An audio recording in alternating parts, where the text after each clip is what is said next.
Lugmok na lugmok ngayon si Robin Padilla. Hindi talaga siya mapakali dahil lahat ng kanyang mga binabangga ay talagang mas matapang pa sa kanya. Hindi din siya madaling makakasuhan dahil tila parang may kapit din siya.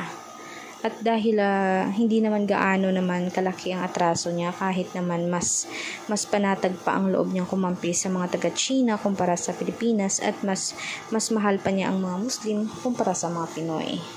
Gayon din naman, yun nga lang dahil nagsisisi ang mga taong bumoto sa kanya na nag-block sa mismong pwesto na mayroon siya ngayon. Dahil nga hindi umano karapat dapat siya na maupo sa trono bilang senador at kilalaning kataas-taasan o kagalang-galang senador. Kayo ba mga kanetizen, agree ba kayo? Pero gayon pa man, malakas pa rin ang loob ni Robin Padilla na lumaban sa buhay o mas maging panatag pa kahit naman na binabash siya at mismong kalaban siya ng lahat ng tao. Even the Pangulo is galit sa kanya.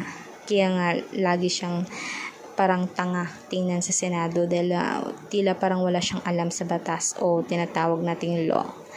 Ganyan din naman, marami ba kayong agree dyan na dapat ay ibaba na ang posisyon niya o maging tagalinis na lang or kahit mag-survey na lang, wag na lamang maging senador pa at magmungkahi? Idagdag nyo sa comment section na inyong maaaring magiging sagot o opinion. Salamat mga kanetizen, huwag kalimutan mag-subscribe, i-like at i-share natin videos on public. Thank you po.